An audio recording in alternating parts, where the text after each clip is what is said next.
Hello everyone, I'm Stéphanie Walter. I'm a UX researcher and designer living and working in Luxembourg. I will be talking about accessibility and how we can push forward accessibility already in the design phase. A lot of sites and projects are still sadly not designed or even developed with accessibility needs in mind. As designers, a lot of us think, accessibility is the job of the development team.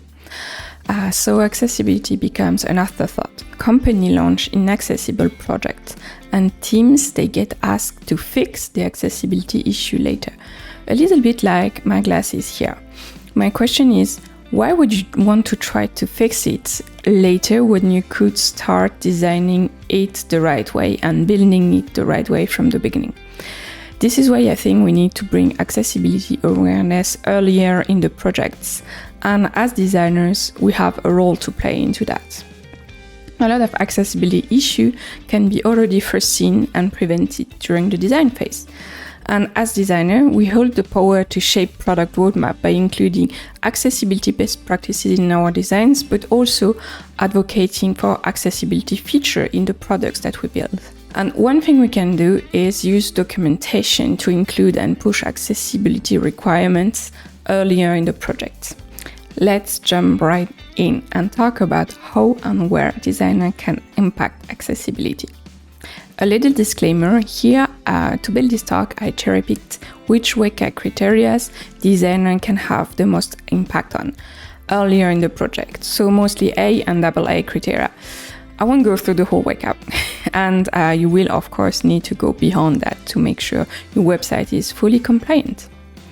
To help us process this, I split it in 4 different sections. So we will talk about visual design, interaction, wayfinding, and content access. And you will see in the number in a corner on my slides, those are the WCAG reference for the guidelines if you want to dig a little bit further in those topics. So let's start with visual design. The first thing you need to understand is that color is not the only way to visually convey information. This is important for people who are colorblind, people who have partially lost their vision, or someone older who might not be able to see the color very well. What designer can do about that is identify already in the mockups where information is only conveyed by colors and then provide a secondary way to convey this information. I'm giving you a little example. On my screen here, I have a navigation. Default navigation items are gray. And in the second example, I have the category as an indicator for the current page. And here, the only way to indicate that is to change the color, and the category becomes orange. The issue with that is if I can't fully see the colors, I might not understand that I'm currently in this specific category. So what we could do is we could have a second way to convey the information. So in my example here, I chose to have a little border underneath it so that information is not only conveyed by the color, but also by the border. Another important thing with color is the contrast ratio. And here again, designers can do a lot of things. So what we want to check is the contrast ratio levels for different things. If you have text, you need to check the text versus the background, and it needs to have a contrast ratio of 4.5 to 1 if the text is smaller than 24 pixels or 19 pixels if the text is bold. If you have text bigger than that, the contrast ratio needs to be 3 to 1. And you also need to check the contrast ratio for non-text element against adjacent colors. So here I'm meaning interface components, graphical objects like inputs and stuff like that. And here the contrast ratio needs to be 3 to 1. So what we can do as designers, we can check the contrast ratio when we are building our mockups, and we can correct this already earlier in the project. Usually you do that with tools like Contrast Color Analyzer. So here in my example, I'm checking that the white versus the orange background have a sufficient contrast ratio, and here my contrast ratio is 5.6, so it's already good. I can use this as text color on white background, or I can use it as white text on cooking recipe button orange background. Here I have an example for my interface elements. So what I'm checking is that the contrast ratio between the border of my input in here versus agents and color, so what I have in the middle and what I have in the background, is high enough. So it needs to pass the 3:1, which here in my contrast analyzer is okay.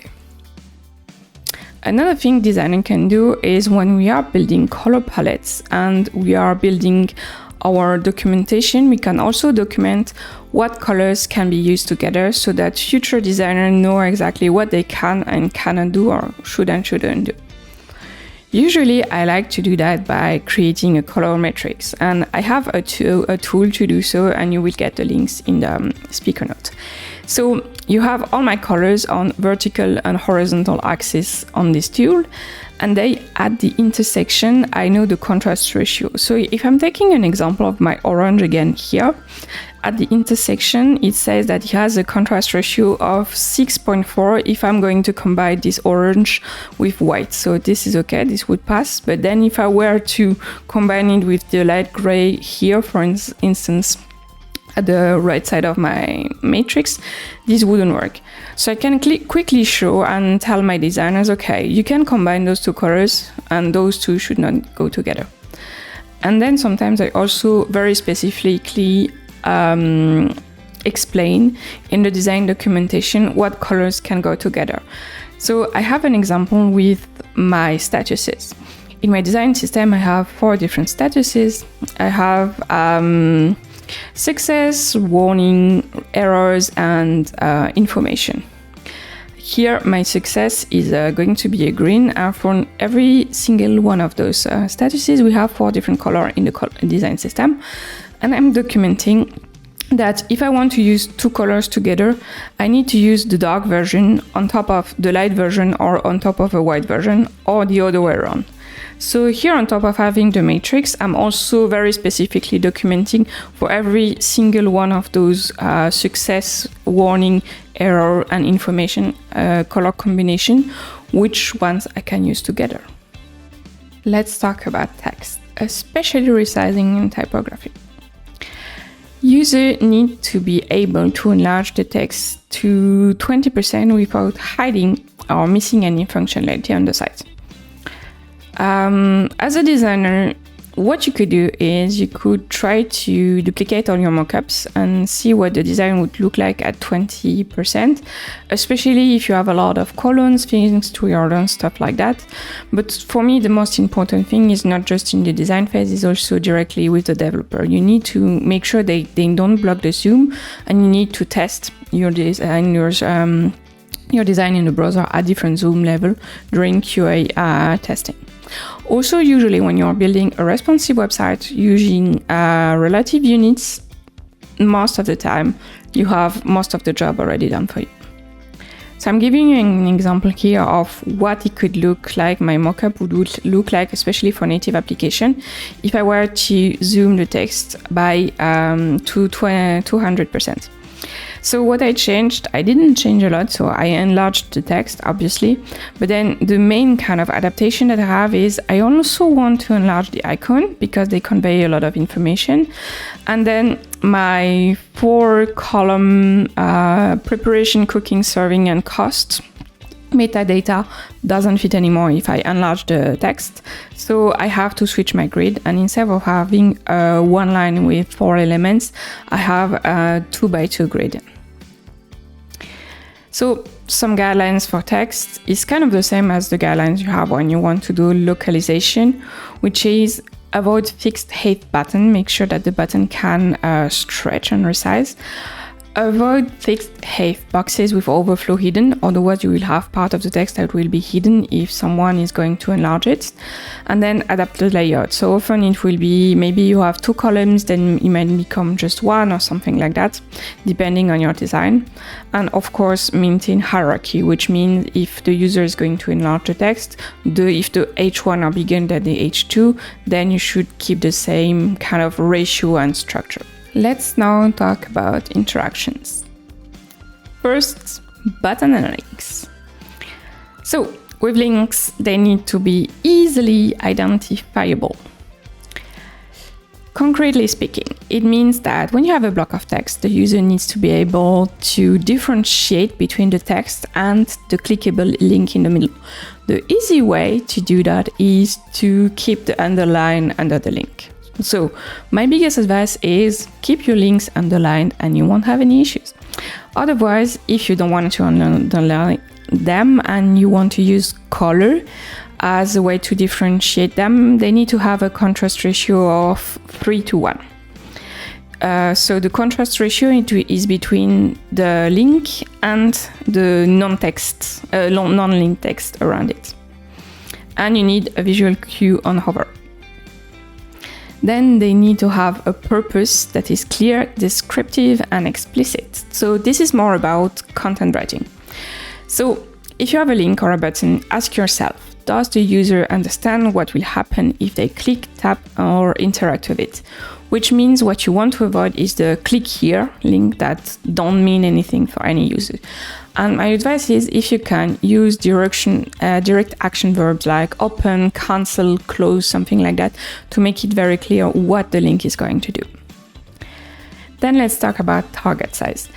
Currently in WCAG 2.1, there is a criteria about target size, but it's a AAA criteria. And the AAA criteria is having at least 44 by 44 pixels for the links, except if the links is in the middle of the text. In WCAG 2.2, we'll have a new criteria, which will be we need to have 24 by 24 pixels. And again, unless the link is in the middle of a block of text, which means if you have a button, it applies, so it needs to be 24 by 24. But if your link is in text or at the end of the text, then it's okay that it's not going to be this size. What you also need to understand is here we're talking about target size, which means the area that people can click and touch on. So what you can do, especially if you have links like buttons or icons, things like that, you can have, like the Android example I have my left on the left here, a 24 pixel icon, but the target area around it is not 24, is 48. So target is about not just the visual size of the link, but also how big is the target area where the user can interact with.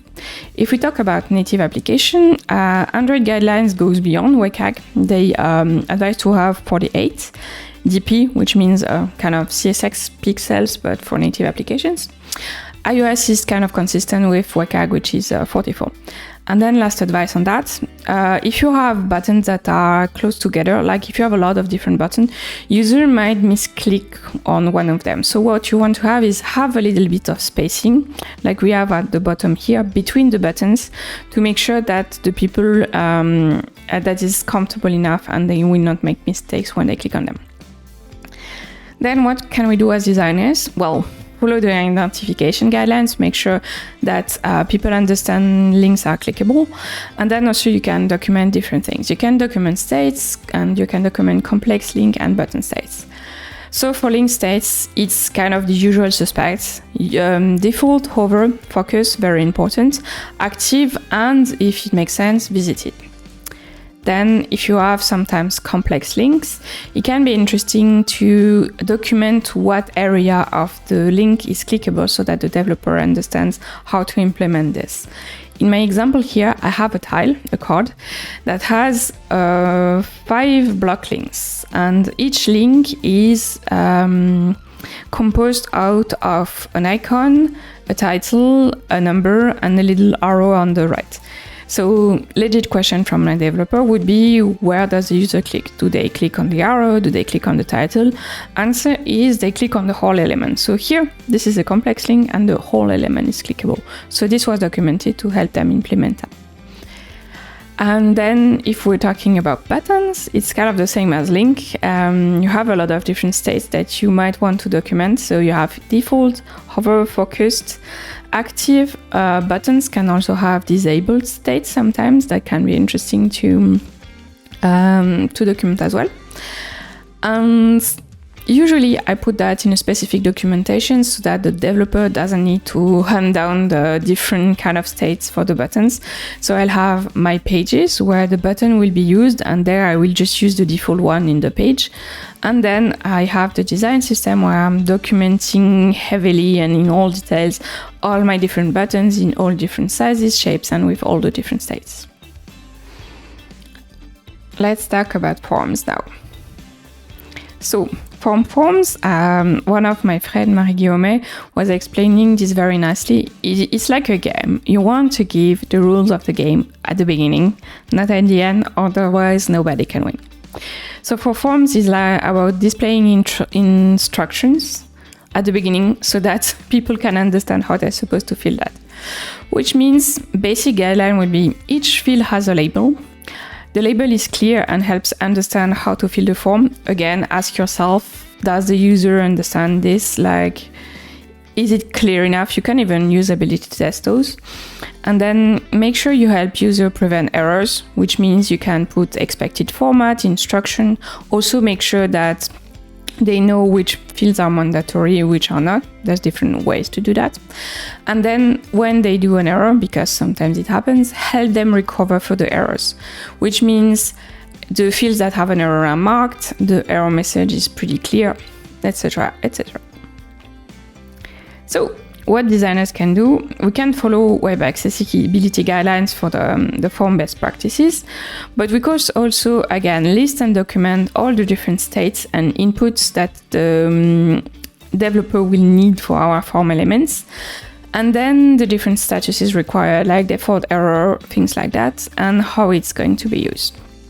To give you a couple of examples, on my screen, I have my documentation for the checkbox and the radio buttons. So for the checkbox, I have a lot of states. I have default focused, checked, disabled, disabled checked, in case something was checked in the past and we are in a stage of the user flow where they cannot uncheck it, but it's still already checked. And we have things that don't exist in the HTML, but that we need because we have complex table where the user can check some rows of the table, which is an indeterminate state. And here again, we have the same one if it is disabled. And for radio button, we have default, focus, check, disabled, disabled, checked.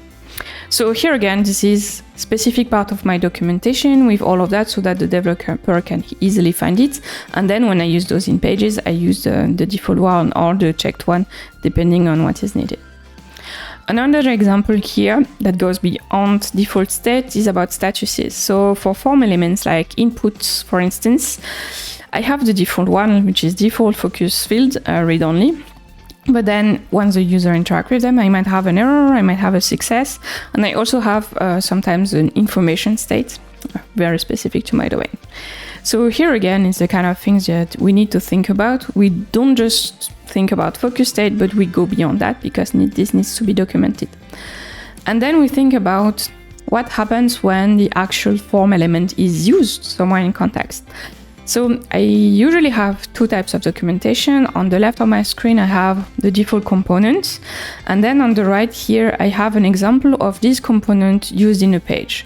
So in the default component, my error message just says message. And then when I'm using that in a page, I'm explaining to the developer, okay, the actual error message here for if the user makes a mistake when they enter a signature year is please enter a year number, for example, 2022. So I identified the error field, I explain what is expecting, and I'm giving the user an example of the format that is expected in here. And then I basically explain to the developer when can this happen, which is if a user enters something that is not a year with 4 digits, or if the user tries to enter letter in this field. If you're a designer who's lucky enough to work with accessibility expert or developer directly, you can even go beyond that. So you could imagine having a little bit of code in your design documentation. For instance, for form elements, you could imagine documenting the correct HTML type, or documenting, do we have autocomplete, do we allow autofill? And then with your developer, you can check if the labels are grammatically linked to their field, and make sure that the fields that belong together semantically and programmatically are grouped. But this is more like depending on your team, design documentation or developer documentation. So maybe discuss with the developers and up to you to define who's supposed to document this part, because it's kind of more of a technical part. Another thing with components and interaction is that we can start playing around complex components. So with components or anything on your page, what you need to make sure is that user can navigate and interact using different pointing and interaction devices, which means they need to be able to use that with a mouse, with a keyboard, with a voice command, or with a touch device. So what we can do as designer, what I do as designer, is usually when I have complex components, which are components that require more than one interaction to work, I will create something that I call interactive flow, which is going to be a step-by-step flow of how someone is going to interact with my component with different pointing devices. Usually I will start with the easiest one, which is the mouse interaction. So on my screen here, I have an example of a drop-down. So I'm creating the mouse flow where the user can hover the My Account button, and then it will open the drop-down, and then they can click on my cart, order or detail, and it will open the page. So it's not very complex, it's just to give you a little example. This is how it's supposed to work with the mouse. Then I'm doing the same thing of how is it supposed to work if someone is going to interact completely with this with this component with a keyboard. So here they focus the My Account button. Then to open it, they can either press Enter space or the arrow down. If they want to close it, they press Escape, and then I'm explaining that the user, once this is open, they can navigate through the different elements using the up and down key, and if they press Enter, it will open the page that had the focus. So one thing you need to keep in mind is for touch devices, is providing an alternative for complex gesture. So this is usability best practice, but also accessibility guidelines. An example of a complex gesture would be a swipe right to archive in Gmail. So the issue with that is you need to swipe along a specific path, which can be a problem for some people with motor disabilities. So if I were to document something like that, what I would do is I would document alternatives. So Gmail has actually two alternatives to that. You can either do a long press on a specific email, and when you do a long press, you switch into multi-select mode. And from there, you have the toolbar at the top that has a physical archive button. So here, the alternative is going to be more gestures. Of course, you need to long press and then to press on the archive, but those two gestures are non-complex gesture. Another alternative would be when the user opens the email, they have the tab bar at the top and then they can archive it. So for gesture and complex gesture alternative, it's always about thinking another way to do that. And sometimes, unfortunately, the other way will be extra clicks. If you can do it with the same amount of clicks or tab, it would be amazing.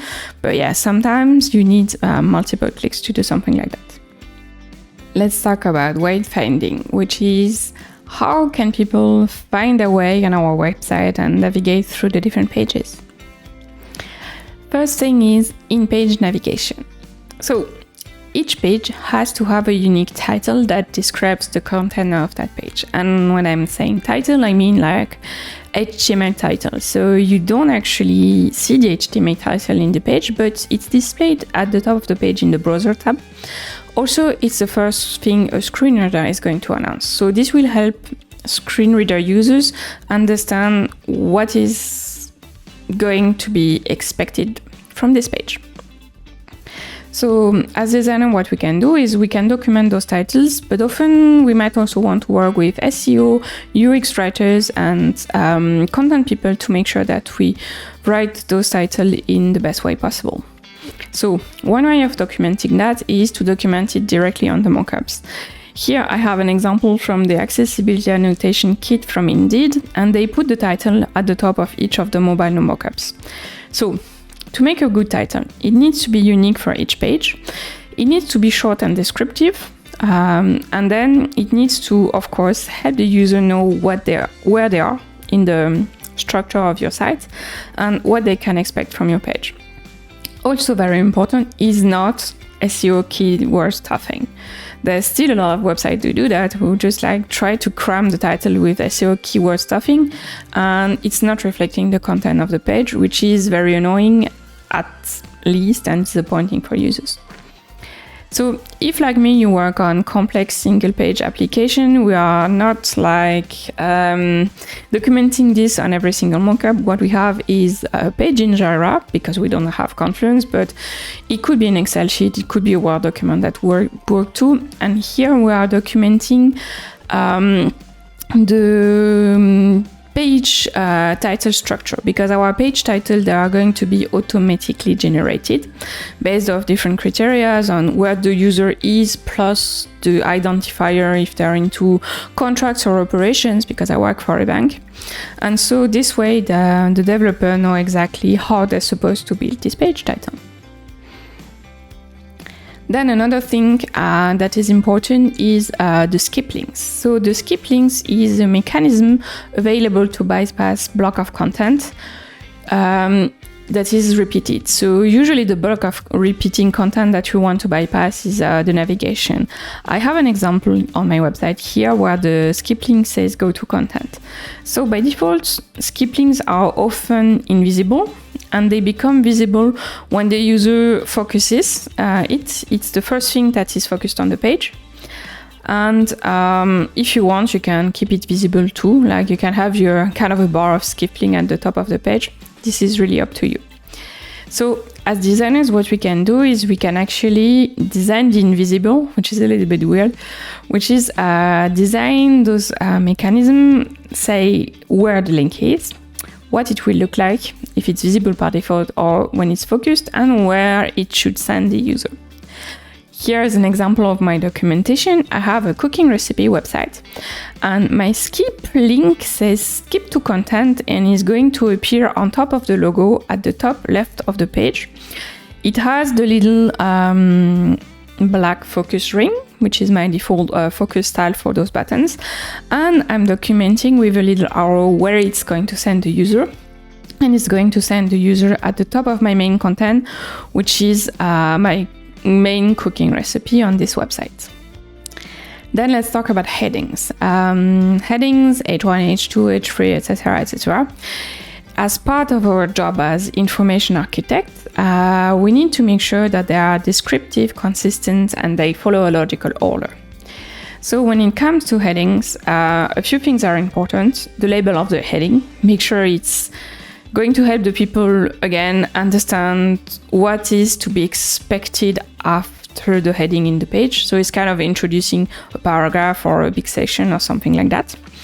The order of the heading, it's supposed to reflect the hierarchy of the content of your page. And then especially if you're working with people who are using what you see is what you get tool like WordPress, stuff like that, just make sure that you do not skip a heading level just for visual appearance.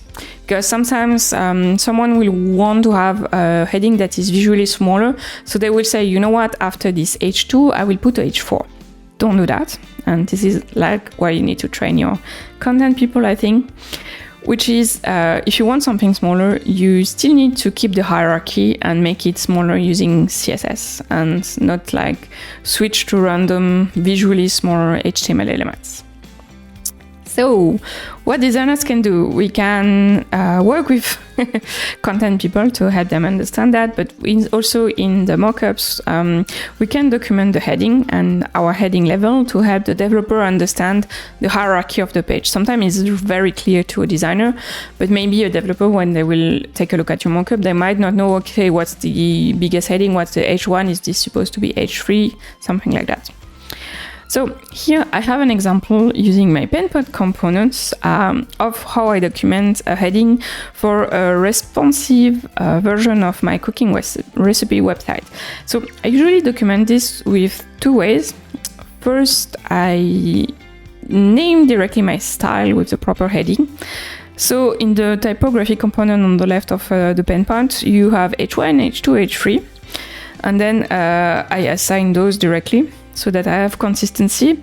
But also then again, if the developer is going to inspect that, they see the name. And on top of that, I'm adding some names directly, H1, H2, H3 on the mockup using my little ping annotation to help developer implement this.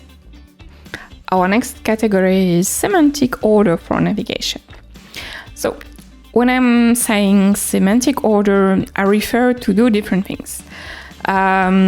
If I'm talking about screen reader users, the semantic order is going to be the reading order, which is the order in which a screen reader is going to read the page. And then if I'm talking about keyboard users, the semantic order will be the focus order, which is going to be the order in which the interactive elements of the page will become focusable.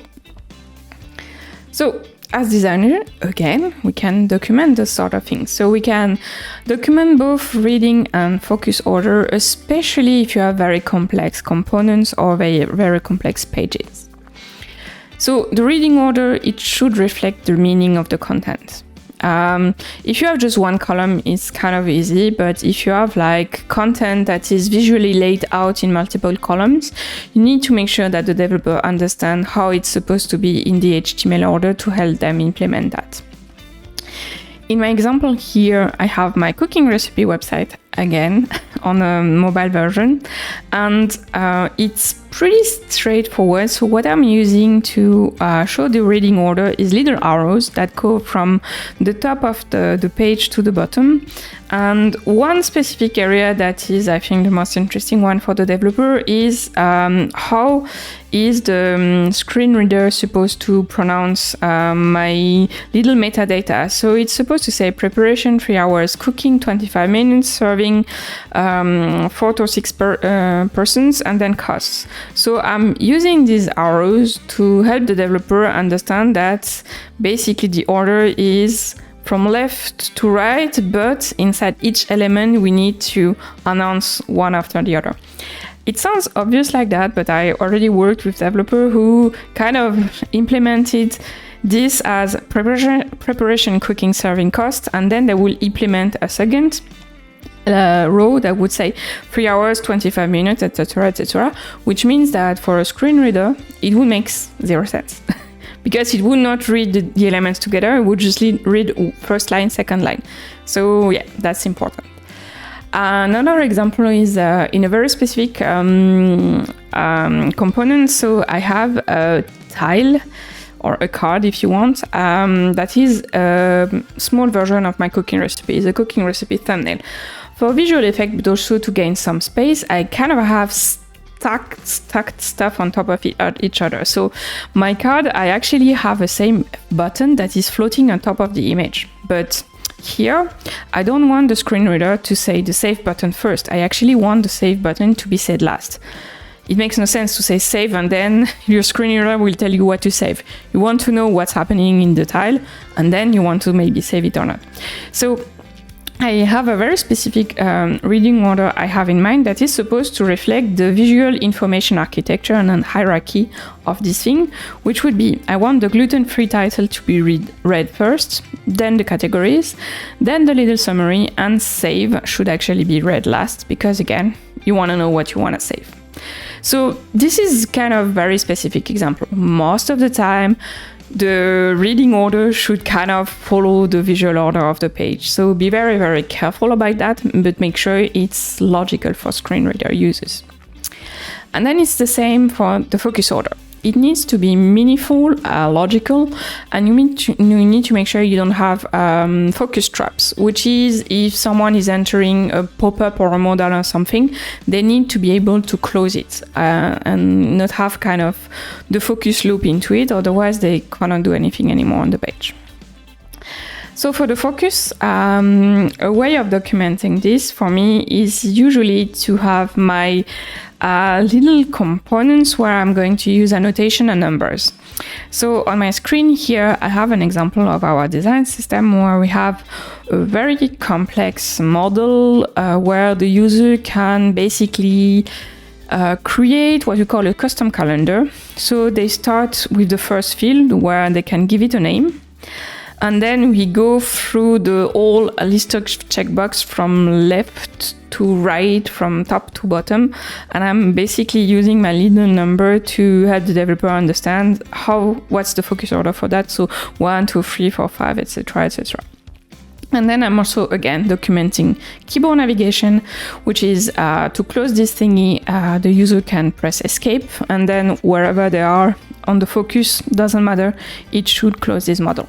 So this is an example of a very complex component with a lot of interaction, and it's an example at component level. Sometimes you can also document this if you have complex pages and you want to document focus order at page level.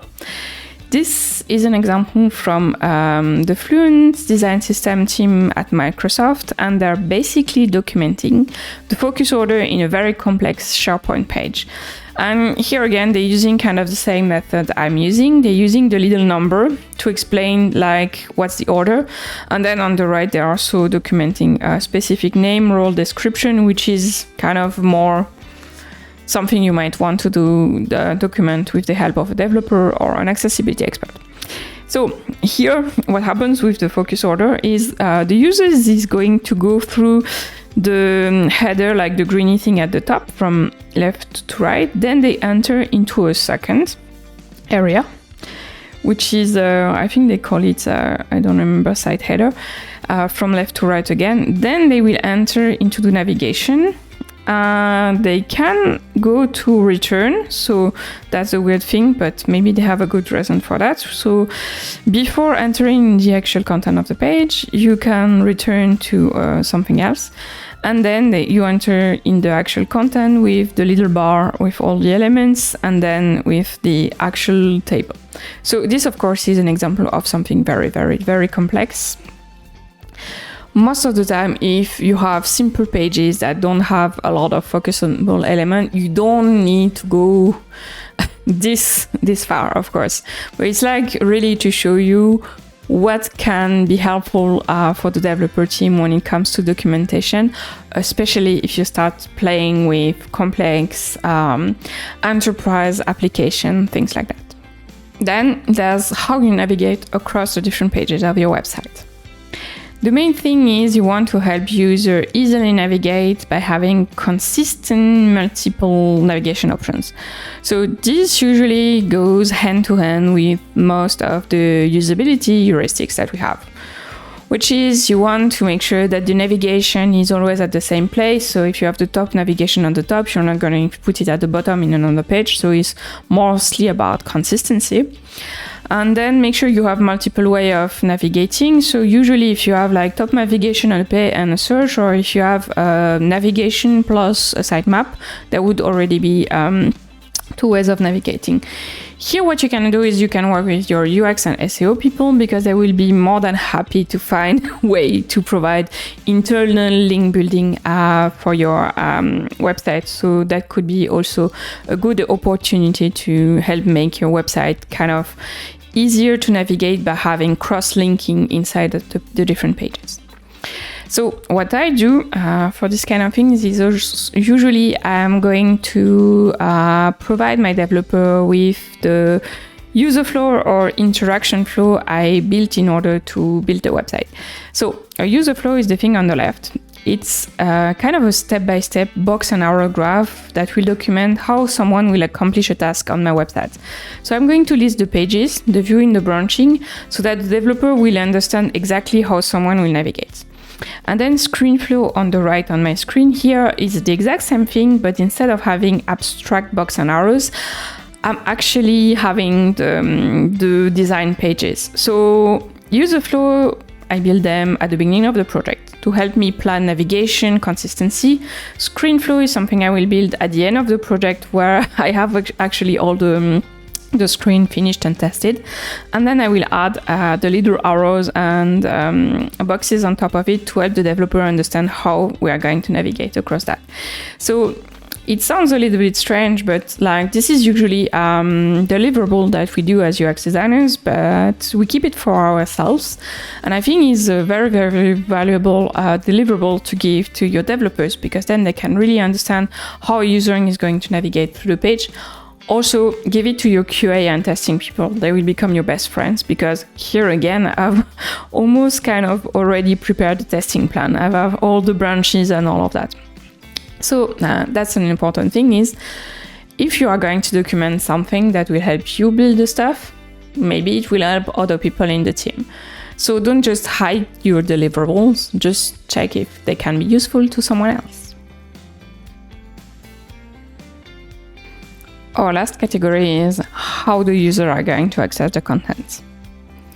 So first things first, don't block user orientation change, and make sure you support both portrait and landscape mode. So you might not have time, or you might not have the budget to design your website in landscape and portrait, but at least make sure that when you are going to test that, especially with responsive design, that if the user is going to switch to landscape mode, you're not hiding anything and everything is displaying pretty properly. And then ask the developer not to block the orientation change. And with responsive web design, usually you should be already kind of good to go. Then a big topic is images and icons. So first thing first, try to use text instead of images if you can. So if you have something that is supposed to be written text, don't put it into an image. Use actual text so that the screen reader can easily access it. If you are going to have images, you need to provide alternatives to images, but only to non-decorative ones. How do you know if something is decorative or not? There's a lot of content and article on the topic, and I think someone could do a whole talk on that.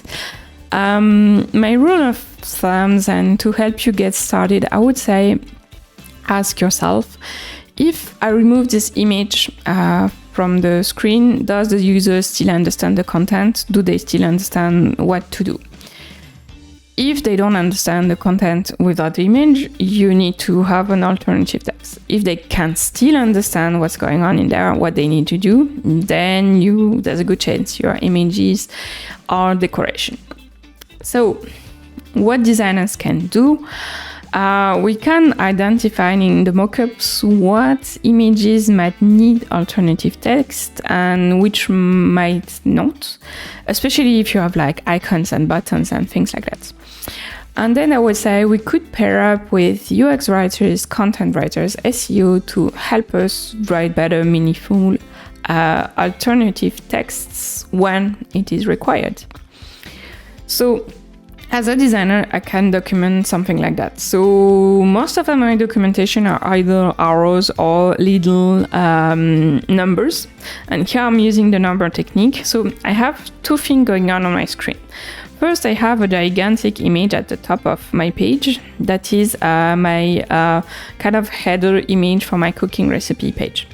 So here what I'm saying is I would like this to have an alternative, and I'm like using the little number 1 and annotation on the side to say the alternative text should be something like slices of pizza with a lot of melted cheese, tomato sauce, ham, and grilled olives. Then I have 3 buttons, and each button has a little icon. I have a save, a share, and a rate button. Here, if I didn't have the icons, I would still understand what I can do because I have it in plain text next to it, which means that here, those 3 little icons, they do not need any alternative text. So I'm telling to my developer, screen reader should not announce them.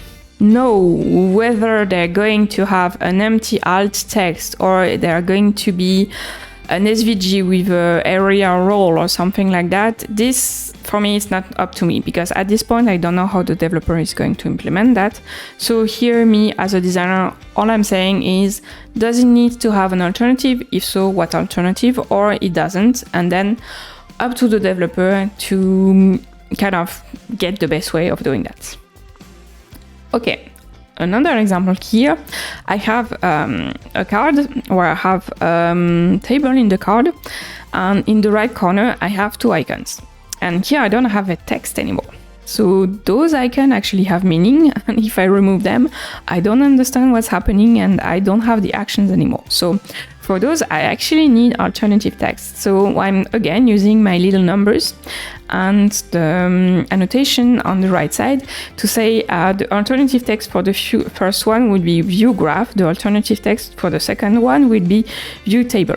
So what's important here is I'm not describing visually the little icon. What I want to convey is what is this icon doing, like what is happening when I click on the button, since I'm using an icon instead of a text.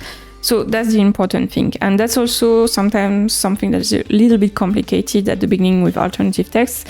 Is really not about always describing what it looks like, but really conveying the meaning and the purpose of this icon. And here, the purpose is an action verb, view graph, view table. And then again, here, I have my cooking recipe. I have some votes because social bias. And here, I visually see they have 1, 2, 3, 4 stars out of 5. So here again, what I'm saying to my developer is, here we are not going to announce the stars one by one. What we need to convey again is the information. And the information here is that this cooking recipe has a rating of X out of 5 stars. So in this specific example I have 4, I'm putting X in the documentation and with a note that says X is the real number of stars that this recipe has when the user opens the screen. Which means for the developer, when they implement that, they need to have kind of a variable or a way to dynamically get the X number. So it's all about that, about making sure you convey the information that is otherwise visually conveyed. Okay. Speaking about alternative, if you have video, audio, or moving content, there's also a couple of things you need to be careful about. The first is you need to provide alternative for pre-recorded audios only and video only contents. This can have different forms. Usually I can think of 2 things. If you have videos, for instance, you can provide captions. So I have an example here on the left with a YouTube video that has captions.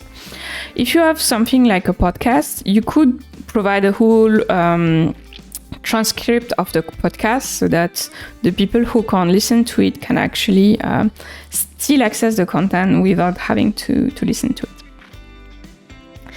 And then if you have live audio, you are supposed to provide a caption as well. So on the right here, I have an example of Twitter Space that still has, for now, some live caption. I don't know how long it's going to last. But here you can access a space and then you have a little area at the bottom where you will see the live captions. So they're automated, which means they're not perfect, but at least they have some live caption.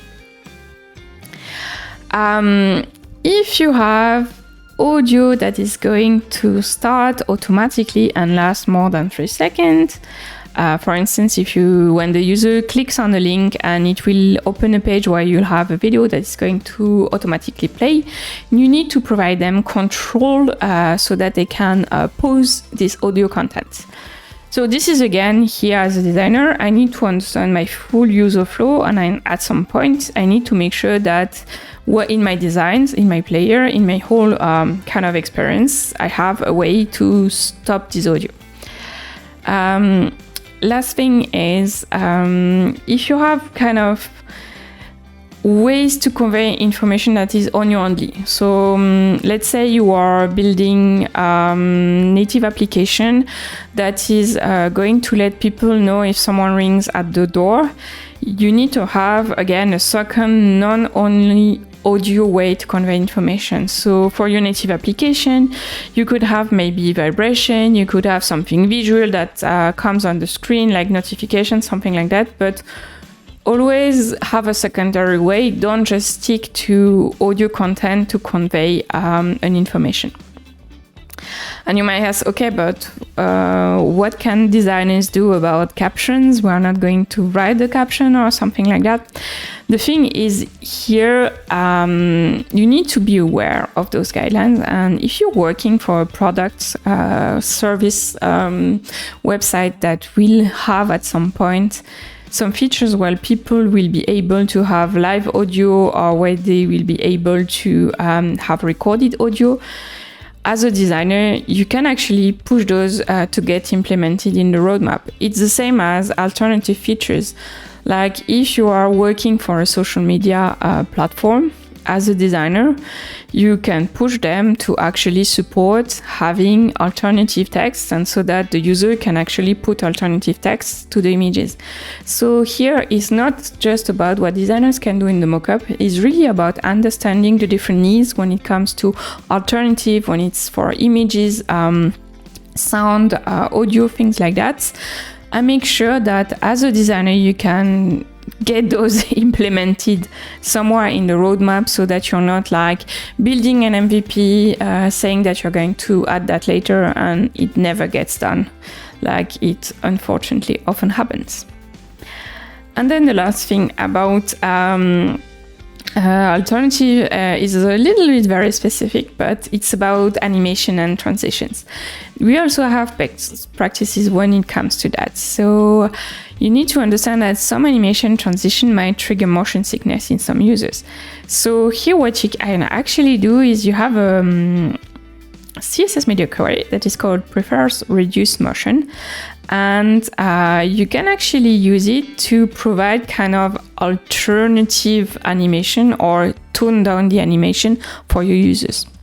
So I have an example of on my website where I have my illustration of my head, stuff moving around my head.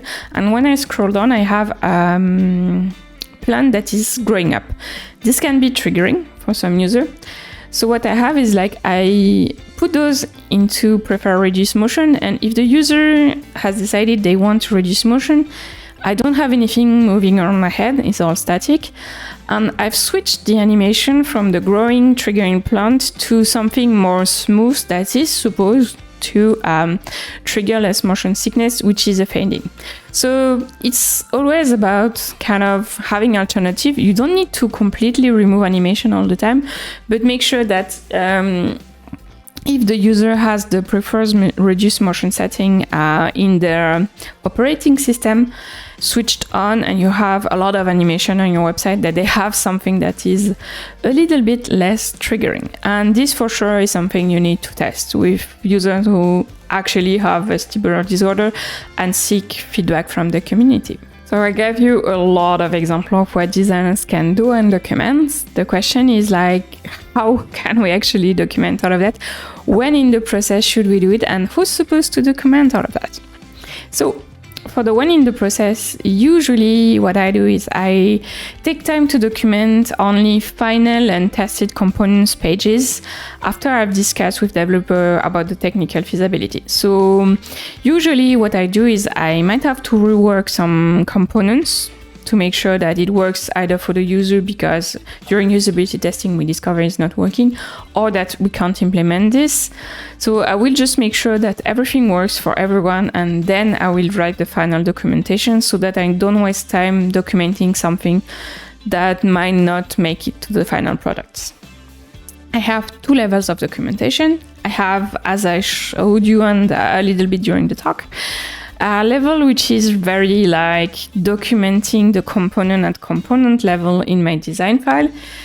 For that, I have some components that can just drag and drop in there. And this is also the Penpot template that is going to be made accessible to you. And then I also sometimes document things at page level when it's needed for my design, which then I would have like the page without the documentation and the page with annotation for the developer.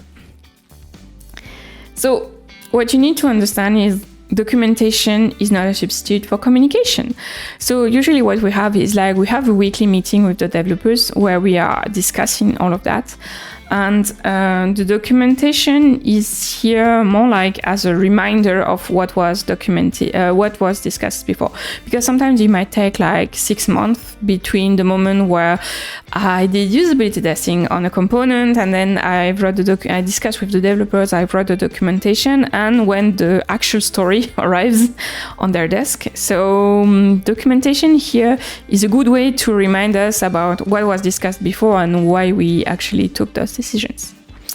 And then about design documentation, especially for accessibility, but also about pushing accessibility forward, it is a team effort. So I'm a designer. I kind of explain to you what I can do here as a designer. So here today, there's also a lot of other people who can contribute to that. So as product managers, as project managers, what you can do is already kind of define the requirements in terms of accessibility, like put it in the project that this project needs to be accessible, that we are targeting to get a WCAG AA level. Also, you can make accessibility part of definition of done. So was the document, was it documented? Was it tested with the developer? Was it tested with the QA?